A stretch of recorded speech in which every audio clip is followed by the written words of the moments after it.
friends. Yep, this is me, Mrs. Sadie of Storybook Matinee, sitting in a bathtub. Today's story, The Tub People, is an exciting adventure that takes place in a bathtub. And when I'm done reading, I'm going to teach you a great song to sing while you're washing your hands.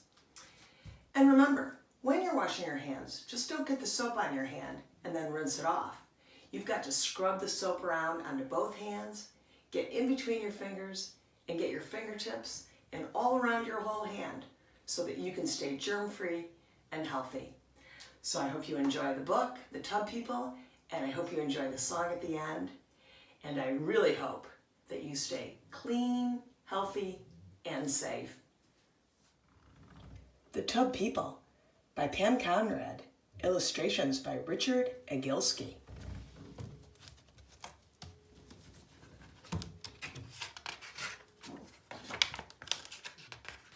The Tub People.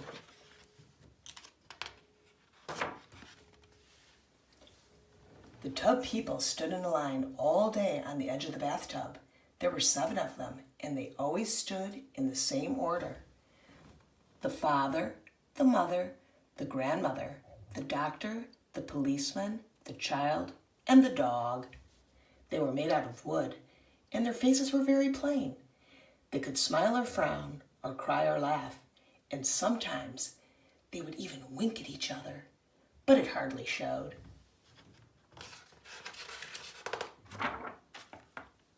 The father of the Tub People liked to play sea captain. He would take the mother, the grandmother, and the child for a ride on the floating soap. The others stood on the edge of the tub and waved. Once in a while, the child of the Tub People would slide off the soap into the warm bath. "Help, help!" And the captain would rescue him. "We're coming, we're coming." The policeman and the doctor liked to have water races, bobbing from one end of the tub to the other. And the child would cheer, and the grandmother would say, "Hush, you are very noisy." When bath time was over, the Tub People always lined up along the edge of the bathtub. The father, the mother, the grandmother, the doctor, the policeman, the child, and the dog. But one evening, the bathwater began rushing down the drain before they were lined up, pulling all the Tub People this way and that. The soap danced over to the drain, turning and turning at the top of a whirlpool. Standing on the soap, getting dizzier and dizzier, was the child of the Tub People. "Help, help!" But this time, his father could not save him.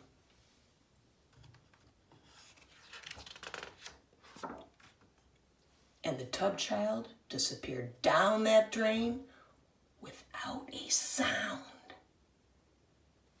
Oh no. The tub mother pressed her face to the grating. She looked and looked for her tub child, but she could not see him. Later that night, the Tub People lined up on the edge of the tub, just the 6 of them. The soap was soft and back in the soap dish. The washcloth made a lonely dripping sound as it hung from the faucet. And oh, wow, the Tub People felt very sad. Look, there's the empty spot where the child stood.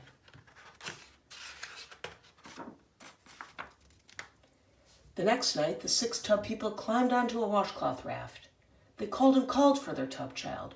Of course they knew exactly where their child had gone, but somehow they felt comforted by calling for him.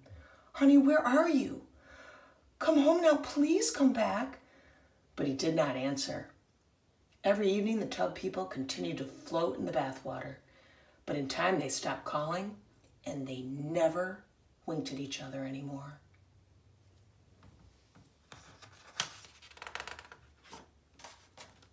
Now, boys and girls, when your bathwater goes down the drain, could it suck a human child down the drain? No. That little tub child is about the size of my thumb or your thumb. Things like a little piece of soap or maybe a cap to your bubble bath or a toy, that's what could get sucked down a drain, not you. So don't worry, when the bath starts to drain out, it is not going to suck you down. Then an unusual thing happened. The bathwater began going down the drain slower and slower. big people came and peered into the tub. "What's the matter with the tub drain?" they asked, and they filled the room with deep voices and blocked the light. "Hey, what's the matter with that tub drain?" The tub people stood woodenly in their line. If they could have spoken, they would have shouted out what a terrible drain that was and how it had sucked away their little tub child.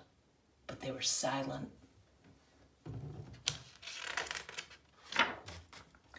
That afternoon, a big man came and pried off the drain cover, grunting as he worked. He shone a light down the drain and frowned. Then he pushed in a long wire and jiggled it up and down and up and down and up and down. "Come home now," the grandmother whispered, and out of the drain popped the little tub child, wet and tired.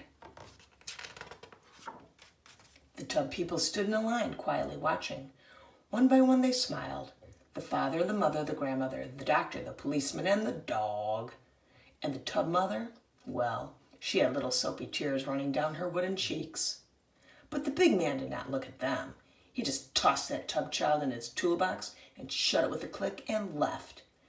The tub people waited for bath time, hoping their tub child would come back. But bath time never came. It grew later and later, and still they waited, worrying all the while.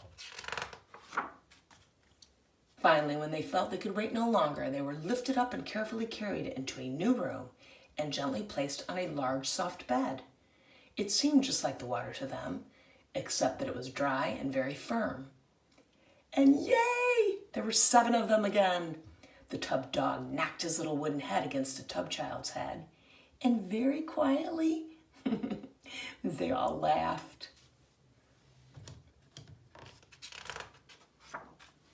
There was a thick quilt on the bed, and when it was all bunched up, they would go mountain climbing.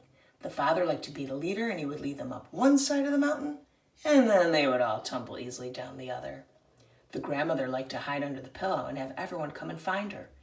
The tub child liked to fall off the edge and have his father rescue him. Look at that full moon. Each night when the lights went out, they lined up along the windowsill just as they had along the bathtub edge.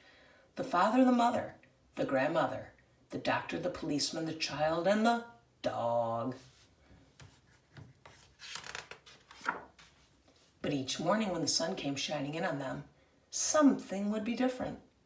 Do you see what's different? The tub child would be standing between the tub mother and the tub father, their sides barely touching. And if you looked very, very closely, you would see that they all had smiles on their small wooden faces. Even the dog.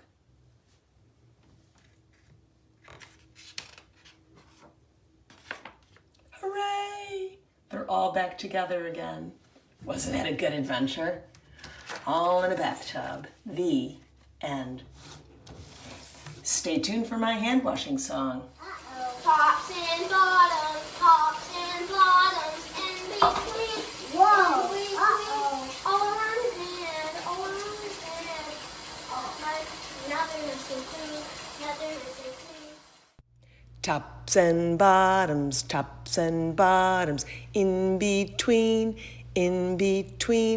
all around your hands, now they're clean, all around.